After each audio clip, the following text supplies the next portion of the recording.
Não estaria aqui hoje comemorando 50 anos, não é? Queremos louvar a Deus pela vida do pastor Ari e mais uma vez pedir a Deus que possa usá-lo como tem usado ao longo desse tempo de ministério, não é? E que possamos mais uma vez ouvir a palavra de Deus através do seu servo. A casa é sua, fique à vontade.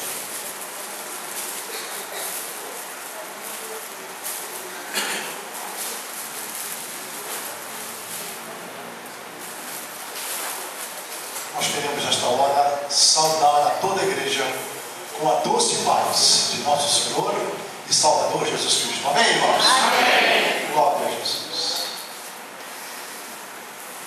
Nós queremos inicialmente agradecer a Deus, o nosso grande Pai, a Jesus, o nosso grande pastor, pelo convite amável, por minha vontade, certamente dos irmãos pastor Genil Gomes, oficiais desta igreja, demais lideranças e a própria igreja por este convite tão amável. Fico muito agradecido com a placa que eu recebi. Eu acho até que nem mereci, sinceramente, sou sincero. Mas porque passei pelo pastorado desta igreja num período curto, não foi muito longo. Nós fizemos o que pudemos. Eu me lembro que nós estávamos numa casa velha de ao lado, casa velha, na verdade, e então começaram aqui, antes de mim, e eu encontrei aqui nos alicerces. Ali estavam botando os alicerces, colocamos os alicerces aqui. Depois houve alguma dificuldadezinha, era o presidente do patrimônio, eu creio que o nosso irmão Valdenor, se não me engano, Valdenor. Ele veio do lado do Barracas. Então, tinha o irmão Vicente, Dona Maria Bezerra, esposa. O irmão Vicente me chamou um dia e disse: pastor, o irmão Vicente era construtor. Já estava vendo uma coisa muito errada aqui nessa construção. Eu disse: o que é, irmão? Deixa eu quebrar, vem aqui atrás. Atrás. Aí escreve aqui, olha aqui, ó. Olha aqui essas sapadas como é que estão, os alicerces. Aí meteu assim uma ferro, e aquilo, está vendo? Está tudo oco aqui por baixo, não vai aguentar. Eu disse: vamos conversar com o presidente do patrimônio, ele é nosso irmão, é ministro, ele vai entender que está havendo algum engano aqui.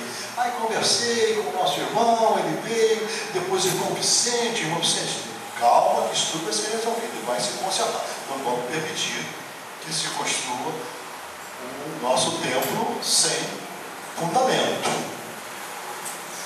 E aquilo foi corrigido, aí não houve problema, a igreja continuou trabalhando, e depois saiu, mas deixando o templo ainda em construção. E como é que foi a última noite que eu preguei aqui? Ainda me lembro. Estava as paredes levantadas, a parte da frente e atrás, mas não havia teto. E fizemos a pregação numa noite bonita, fizemos a pregação aqui dentro, mesmo sem teto. Foi assim. Depois, eu acho que veio o pastor, me ajuda. Pastor Antônio? Foi o Antônio. Depois ele veio, então ele fez um trabalho também muito importante. Outros continuaram e agora está o pastor aqui. Eu fiquei admirado, ele me convidou para conhecer. A gente quase que se perde aqui dentro, lá por cima. É tanta sala, tanto banheiro, tanta coisa, tudo bonito. Aqui o templo, olhar aqui, esta parte aqui é muito bonita. Muito bonita, tem aqui a parte para o instrumental, para o louvor. Aqui tudo de mármore, não sei se isso aqui é Carrara, não sei o que é, mas não deve ser nada, porque nós somos humildes, mas não quer dizer que sejamos assim. Não é verdade? Nós não somos da teologia da prosperidade, não, das distorções dela, mas também não somos da teologia da miserabilidade. Por favor, vamos ficar no meio tempo dessa coisa. Ela tomou um caminho errado, porque tomou um caminho como um braço religioso do capitalismo. Já começo a falar coisa aqui, eu sou assim, viu? O Espírito vai me dando, eu vou falando, o Espírito vai dando. Não é nada não, pode crer. É o braço do capitalismo, da maneira que o Brasil foi tomada, a teologia da prosperidade, riqueza cada vez maior, quem tem um carrinho pequeno, que é o maior, quem tem o maior, tem um BMW, quem tem o BMW, que é um Mercedes-Benz. Não é isso que Jesus ensinou. Jesus disse assim, a vida de qualquer pessoa não consiste na abundância do que possui. E a teologia da prosperidade diz o contrário, consiste na abundância material do que possui. Então nós não podemos estar com dois evangelhos. É só para... O pastor Madureira diz um pouco apimentado, viu? Quando o Espírito me disse, eu digo o que tem que dizer. Mas aí não está pedindo a ninguém, porque aqui ninguém é da teologia da prosperidade. Mas eu quero dizer também que não podemos ir para a teologia da miserabilidade. Todo mundo volta, não. Deus pode, se as vossas riquezas aumentam, não ponhais nelas o vosso coração. Então Deus nos dá riqueza para o nosso bem, de nossa família, tudo bem, mas para ajudar os outros também. Amém? Amém? É isso o sentido. Mas eu quero também dizer que minha solidariedade é, pelo menos aqui, duas irmãs. Desde o início, que coisa maravilhosa, e a persistência. A persistência. Imagina quantas lutas, quantas coisas viram. E tem uma que está com 92 anos, eu soube. Se eu pudesse conversar um dia com ela, 1 hora, 2 horas, sabe por quê? A gente aprende muito com essa gente. O tempo é que dá a sabedoria das coisas. Às vezes podemos ter muita cultura, muitos estudos, mas a sabedoria da vida é o tempo que nos dá. Eu gosto de conversar com essas pessoas bem idosas, embora eu já esteja chegando lá, ou já cheguei, é verdade, 74 para 75 estou perto. Mas deve ser do forte como ela aqui andando, e a outra irmã também, glória a Jesus. Então me lembro daqueles velhos tempos, né? E hoje podemos ver aí no trabalho, a comissão realizadora também, muito abençoada e muito feliz. Nós vamos agora entrar, vamos passar a mensagem desta noite. Eu estive orando a Deus durante a semana. E primeiro pensei em pregar em 1 Coríntios. Capítulo 1, verso 11, se não me engano. São Paulo diz, porque ninguém pode pôr outro fundamento além do que já está posto, o qual é Cristo Jesus. Jesus é o fundamento irremovível, inabalável de sua igreja. Amém, irmãos? Amém. Sobre esta pedra edificarei a minha igreja, e nem as portas do inferno, os poderes do Hades não prevalecerão contra ela. A verdadeira igreja de Jesus, que é composta por todos que em toda parte reconheceram os seus pecados, a sua incapacidade de autorredenção e aceitaram a autorredenção, a redenção que vem de fora, a redenção que vem de Deus da parte de Jesus, se arrependeram dos seus pecados, nasceram de novo e se uniram ao corpo de Jesus, que se chama igreja, cuja cabeça e cujo cabeça é Jesus Cristo. Ele é o cabeça e é a cabeça da igreja. Então sabemos da importância da igreja. Eu estou fazendo algumas preliminares, mas gostaria que todos os irmãos aqui, vou dar uma paradinha. Sabe para quê? Para orar. Antes de prosseguir a mensagem, eu preciso orar. Ó Deus bendito, aqui estou mais uma vez, como ministro da palavra. Porque me chamaste, Senhor, desde muito cedo, desde criança, quem sabe desde o ventre da minha mãe. Tu me chamaste para o ministério da palavra, ou antes disso, tu sabes, os mistérios teus são insondáveis. E eu, Senhor, estou dizendo aqui, presente. Ó Espírito Santo, eu preciso da tua presença. Eu sei que tu não vais me negar a unção, sem a qual essa pregação não terá nenhum valor. Mas eu sei que terá valor, porque eu peço a unção do Espírito no poder do sangue de Jesus. Que o Espírito Santo possa ungir os meus lábios, ungir minha mente e meu coração, mas também ungir a mente e o coração dos irmãos, para que a mensagem seja realmente edificante. Espírito Santo, sem a tua unção eu não posso continuar, sem a tua unção não vai haver, mas, ó Deus, a igreja precisa ser edificada, ó Espírito Santo, sem esta unção não vai ser edificada, mas eu peço que deis esta unção. Amém, Jesus? Amém, irmãos? Amém. Eu estou em alguns preliminares. Quero dizer algumas coisas realmente importantes à igreja.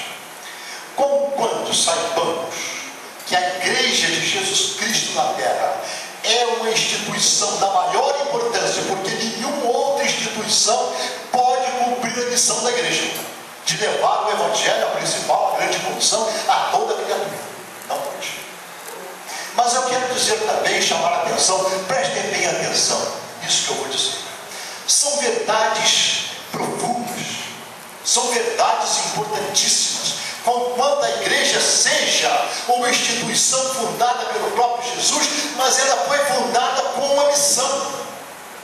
Ela não é um fim em si mesma, ela não se esgota em si mesma, estão entendendo? Ela não se esgota em si mesma, não é um fim em si mesma, ela é um instrumento nas mãos de Deus, nas mãos de Jesus, do Espírito Santo, para a implantação do reino de Deus na terra.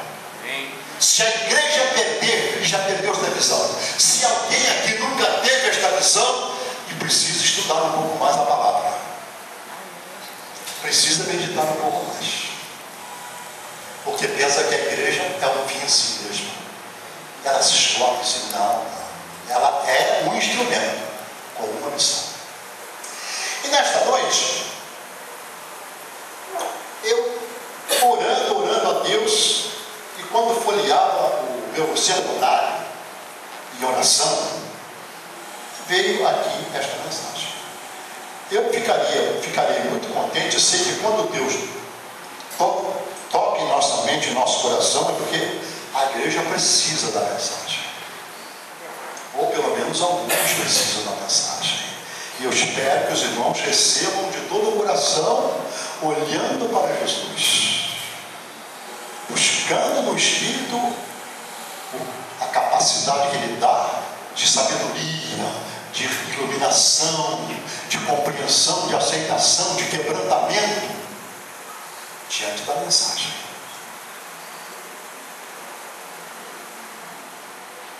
E eu começo a mensagem propriamente dita.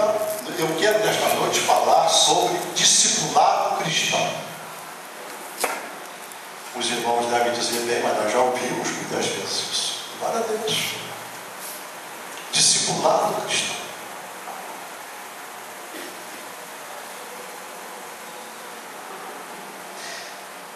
Nossa visão cristã, e eu vou ler aqui apenas alguns textos, que eu vou pedir aos irmãos para ficarem com as suas Bíblias, irmãos, e um jovem vai ficar aqui com, se for o pastor ele pode ler, se for o outro pode ler, aqui eu peço ajuda, vou explicar por quê.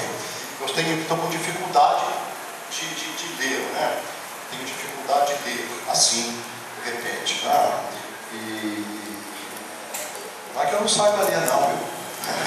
Eu estou com dificuldade. Uma vez, deixa eu fazer um parênteses aqui, só para relaxar a memória do pouco, eu só faço coisas assim que pode ser feita, né? Mas disse que foi verdade isso. Disse que o grande Rui Barbosa estava no centro do Rio de Janeiro, naquela época era bondinho, os bondes. E o Barbosa já velhinho, já muito velhinho, e vinha lá um bonde, ele queria ir para um certo lugar, e vinha lá um bonde lá com um letreiro meio, ele não enxergava dentro do letreiro, certamente, ele me chamou para o moço, para o senhor lá dele, disse, senhor, por favor, vê o nome daquele bonde lá, como é? Ele disse, meu amigo, me perdoa, eu também sou analfabeto. Falou também Barbosa, eu também sou analfabeto. Como aconteceu isso comigo? Bom, mas eu peço, irmãos, para me ajudarem, porque também eu acho que deve haver uma participação. Eu não concordo muito. O pastor não vai me convidar mais para vir aqui não. Eu não concordo muito com esse tipo de pregação que fazemos. Isso é usual. Eu digo, mas isso é no mundo inteiro, quase no mundo inteiro. Mas eu gostaria muito que a pregação fosse e o pastor pudesse caminhar no meio do povo, de vez em quando ouvir uma pessoa, ouvir outra. Porque viu o pastor, eu sei que está falando no nome de Deus, que maravilha, mas o povo também pode haver inspiração. Olha, o culto de Corinto era diferente. Se alguém tem salmo, venha cantar. Se alguém tem revelação, pode levantar e dizer. Isso é o culto que está lá na Bíblia da igreja primitiva. Era assim. Mas não quero fazer confusão aqui, não, viu? Confusão não, deve ser que está na Bíblia, isso lá como é que é. Tem louvor, o outro tem canto, o outro tem a mensagem de Deus, tem uma revelação, diga a revelação. Mas, então, nós vamos ler Mateus, todo mundo conhece, 28, 16 a 20. Todos nós conhecemos Mateus 28. Também estou esquecendo, às vezes, muita coisa ultimamente. Assim, de coisas, memória curta, desaparece. 26. Todo mundo conhece. Mateus 28, 16 a 20, diz assim. E os 11 discípulos partiram para a Galiléia, para o monte que Jesus lhes tinha designado. E quando viram, adoraram, mas alguns duvidaram. E chegando Jesus, falou-lhes, dizendo: é-me dado todo o poder, no céu e na terra, aleluia, todo o poder. Portanto, ide, ensinai todas as nações, batizando-as em nome do Pai, e do Filho, e do Espírito Santo, ensinando o quê? A guardar todas as coisas que eu vos tenho mandado. E eis que eu estou convosco todos os dias, até a consumação do céu. Quem é que crê nisso? Que Jesus está conosco até a consumação do céu? Quem não levanta a mão? Mas quem crê, levanta a mão. Amém. Aleluia. Glória a Deus. Glória a Deus. Está dito. O outro texto é de Lucas 9, 23. Eu vou citar de cor. Lucas 9, 23. Aliás, antes de Lucas 9, 23, vamos ver Atos 6, 7. Esse também é uma mulher aqui, Atos 6, 7.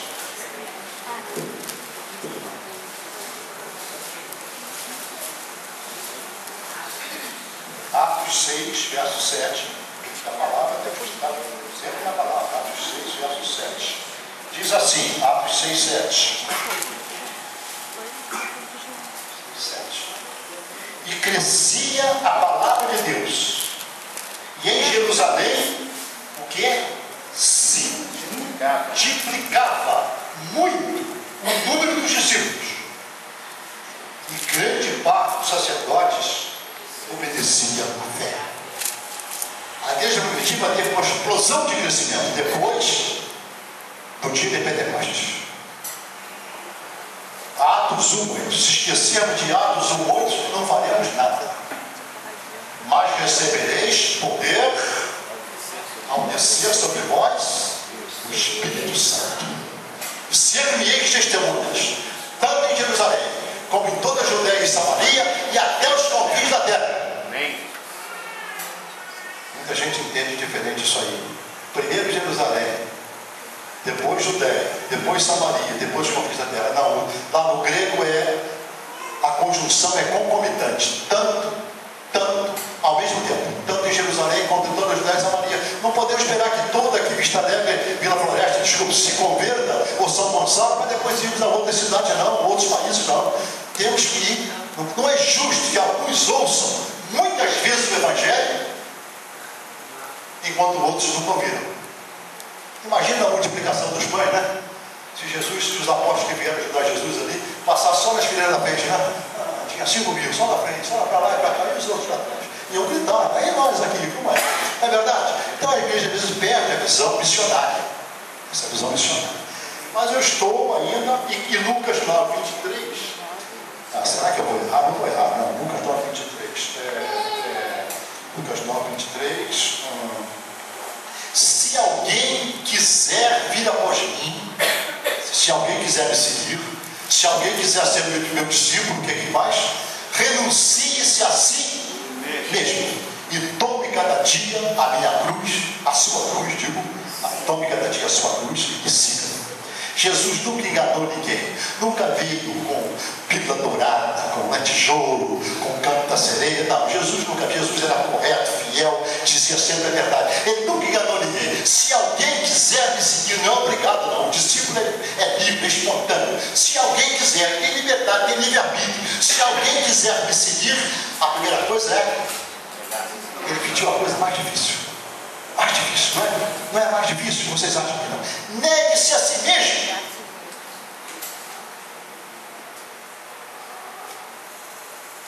Jesus sempre pediu coisas difíceis.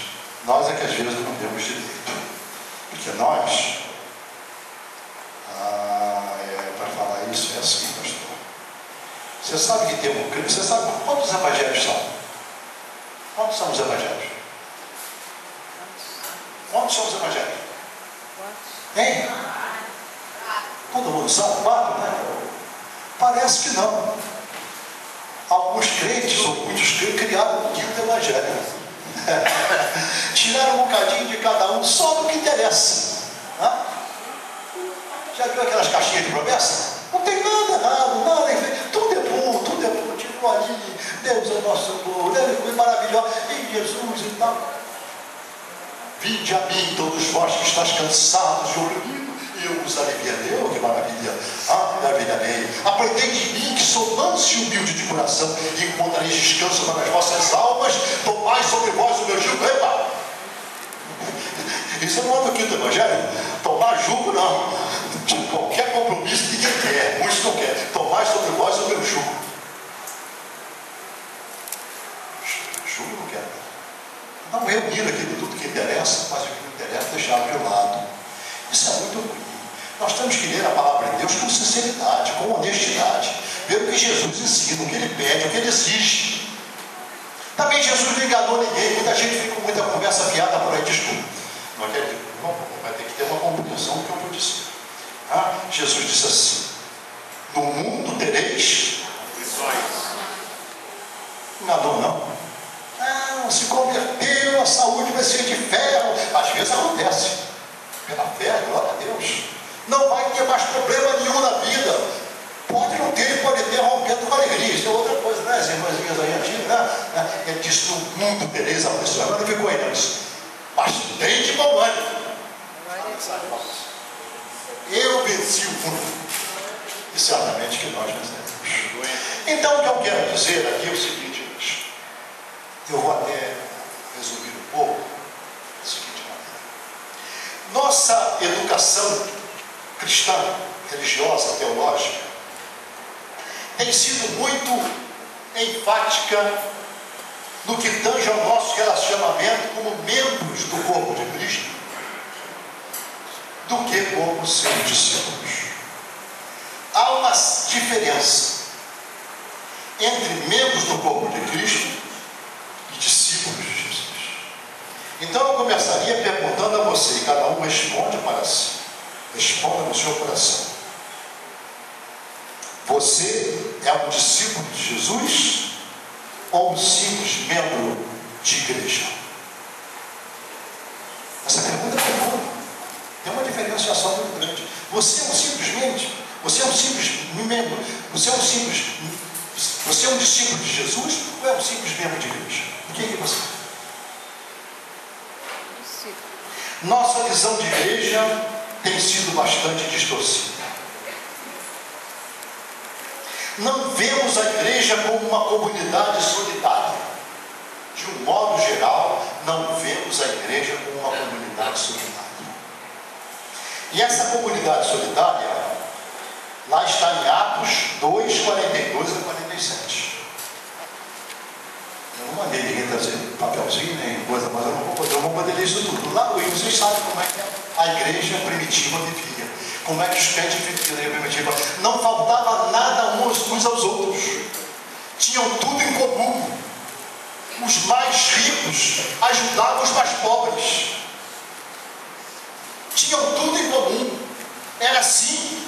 E então, isso era fruto do amor de Deus no coração deles. Do amor que Jesus passou, porque aquele que deu a própria vida por eles e por nós, que é mais amor do que este, de dar a vida.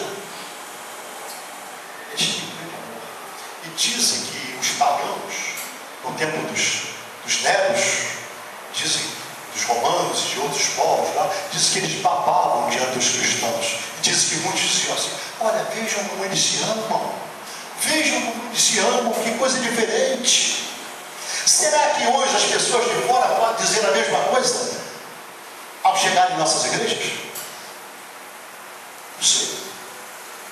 Será que há um querendo ajudar o outro, um querendo ajudar o outro, em todos os sentidos, espiritualmente, psicologicamente, materialmente? Às vezes há um problema. Eu quero dizer em coisas práticas que quase ninguém faz. Uma senhora está doente na igreja, ou tem um neném. Eu sei que há muitas exceções, glória a Deus, que fazem isso, algumas fazem. Mas ninguém vai lá, olha, tem um neném, ganhou, quer que eu vá aí lavar a louça? Quer que eu possa lavar aí, cuidar um pouco da casa? Quer que eu possa fazer uma comida aí, cozinhar? A pessoa chega de longe, vem morar, é crente aí, olha, vem morar, então não tem uma mudança de vício, posso ajudar? Coisas práticas. Porque nós, não é que não seja bom, é bom, mas não é só isto. Nós às vezes começamos a cuidar só ao nível do futuro. É natural que nós preparemos as pessoas para os céus, mas não podemos estar preparando só para o céu. Por que passamos por esta vida? Bom, eu não quero entrar nessas questões filosóficas, isso é essencial, mas se passamos por aqui, Deus sabe por que passamos. E aqui nós temos espírito e temos corpo.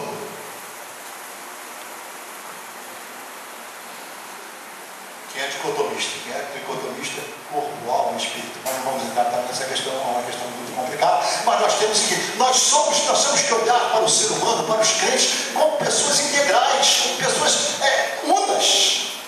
No presente estado desta vida, não podemos separar a alma do corpo, não. E isso vai acontecer alguns. Salvamos tantas almas. Hoje aqui temos 150 almas. Alguém que não souber, a pessoa que não conhece o evangeliquez, é capaz de pensar, só tem fantasma lá. Só tem fantasma, só tem alma. Tem 100 almas, a pessoa capaz de sair correndo aqui. Só tem almas aqui, só tem espírito aqui, só tem fantasmas. Não fique zangado. Ouça a palavra. Deus diz que Jesus Cristo cuidou primeiro. Agora é claro que ele botou a primazia do Espírito. Isso não podemos negar. Não podemos negar. Ainda que gostemos da teologia da libertação. Isso é outra teologia, né? Ainda que gostemos. Mas não podemos negar que Jesus deu preponderância ao Espírito. Hegemonia ao Espírito. Mas ele não se esqueceu do corpo. Ele curou enfermos. Ele deu alimentação aos que precisavam, deu pão, ele fez tantas coisas maravilhosas. Ele fazia, realmente cuidava das pessoas, conforme as suas necessidades. Para muitos crentes, para ser considerado um bom membro de igreja, basta frequentar as reuniões, ser contribuinte frequente e demonstrar bom caráter. Ora, então isso seria como ser sócio de um clube qualquer.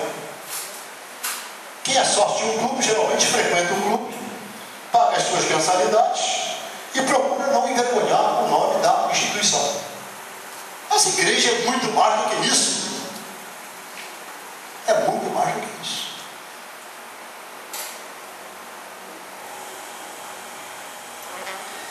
Há um conceito deficiente, eu preciso de irmãos aprender isso, eu não vou me demorar demais, mas isso vai ser bom. Há um conceito deficiente, incompleto, imperfeito. Ao examinarmos os evangelhos e o livro de Atos, encontramos uma outra palavra, cujo conceito, bem entendido e praticado, pode revolucionar nossas vidas como crentes. Sabe qual é essa palavra? A palavra é discípulo. No livro histórico do Novo Testamento, que é o Atos dos Apóstolos, nós sabemos, o histórico, vocês não encontram uma vez a palavra membro de igreja, da igreja. Uma vez. E Jesus também não se referiu nunca a membro de igreja, sempre falou meus discípulos, meus discípulos. No livro de Atos, todos que é um livro enorme de história, só fala discípulo, discípulo. Discípulo.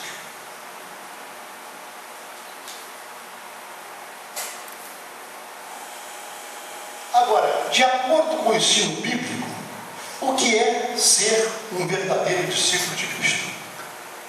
Presta atenção. O que é ser um verdadeiro discípulo? Você é um discípulo de Cristo? Eu sou? Você é? Cada um responda para si. Você é um verdadeiro discípulo de Cristo? O que é ser um discípulo de Cristo? Quer nos parecer ser muito diferente do conceito de hoje, que hoje fazemos de um membro da igreja. Um membro de igreja.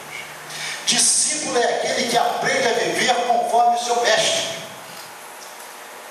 E depois é capaz de transmitir aos outros seu novo modo de viver. Discípulo é aquele que é capaz de viver conforme o seu mestre, conforme Cristo. E depois é capaz de transmitir ao outro o seu novo modo de viver. Eu quero dizer que discípulo de Jesus não tem muito a ver com pregação, com doutrina, não. Tem a ver com mudança de vida, demonstração de uma vida nova, demonstração de caráter, demonstração de que é amor, demonstração de que é solidário. Discípulo de Jesus é um novo modo de vida. Não é só pertencer à igreja, ser batizado, levantou o braço para Jesus, e daí? O braço para Jesus, foi batizado, e daí? Canta na moral, e daí?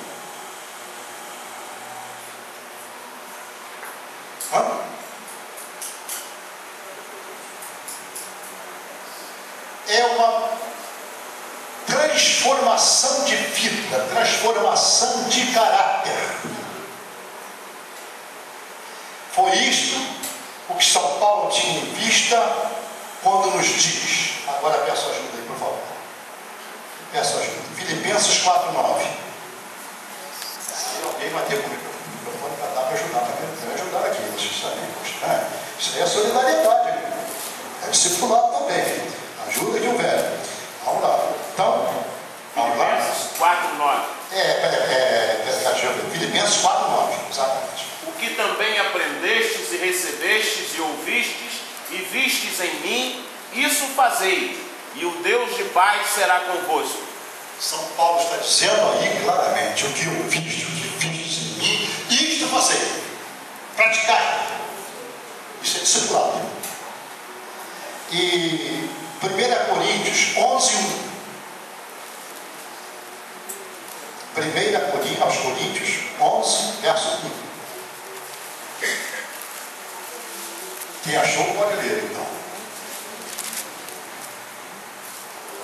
Sede meus imitadores, como também eu de Cristo. Glória a Jesus! Tivemos São Paulo que podia dizer isso, mas ainda temos alguns que podem dizer isso. Ontem tivemos aqui um servo de Deus que eu conheço, estudamos juntos, pastor Samuel Pereira Lopes. Aquele é um homem, eu não tenho nem palavra para dizer, é um homem de um caráter, de uma formação, de uma dedicação ao ministério, à igreja. Ele não falhou, nunca. Ele sofreu demais, mas Deus não o desamparou. Não, ele está amparado, plenamente amparado. Mas ele de um grande exemplo. Então São Paulo podia dizer: olha, sede meus imitadores, assim como eu sou. Sabe o que eu tenho ouvido em algumas igrejas? Mês que vem vou fazer 53 anos de ministro do Evangelho. 53 anos de ministro do Evangelho. Mês que vem, dezembro. Sabe o que eu tenho visto, ouvido em algumas igrejas? Umas pessoas já com medo do mau testemunho, não estou dizendo que seja aqui não, mas por favor, aqui não deve ser assim não. Eu acho que não, eu estou falando para edificação. E pode transmitir a outros. Quer ver uma coisa? Você olha, meu irmão, a pessoa tem, entendeu? Há um fracasso espiritual enorme. Não há uma comunhão com Deus. Não há uma ligação. Não estão ligados pela nova aliança. Porque há uma nova aliança que Deus fez conosco. A aliança do Antigo Testamento passou, mas Deus fez uma outra nova aliança. E essa nova aliança, Deus mandou o seu próprio Filho como mediador e como executor dela. E ele mandou, e Jesus assinou esse novo testamento, essa nova aliança com seu próprio sangue. E deu para toda a humanidade. Quem quis fazer essa aliança, porque a aliança é de ambas as partes. Quem aceitou Jesus dessa maneira, fez essa aliança, que coisa maravilhosa. Peça a Deus força para seguir, para ser fiel à aliança, porque qualquer aliança tem direitos e deveres, tem normas. Ali nós temos, Deus nunca deixa de cumprir a sua parte. E Ele nos ajuda a cumprir a nossa parte dessa nova aliança, mas temos que ser fiéis a Ele. Esse ensinamento aí, não diga de quem não, né? Senão pode tirar partido de ninguém. Um ensinamento aí que é errado, que é equivocado, é errado. Ah, está salvo para sempre. Vocês sabem o que é que ensinamento é isso? Não é assim. Não, Deus é misericordioso para sempre. Deus é misericordioso, a sua misericórdia é infinita. Não é verdade isso. Desculpe dizer. Isso agora vai parar. Se vocês quiserem, podem meditar, ler na Bíblia. E se quiserem me chamar aqui, sempre eu faço assim. Se quiserem me chamar para continuar dialogando, não assim, no culto. Eu estarei pronto para dialogar, para mostrar que aquilo que eu estou dizendo, eu tenho certeza. Deus uma vez disse para o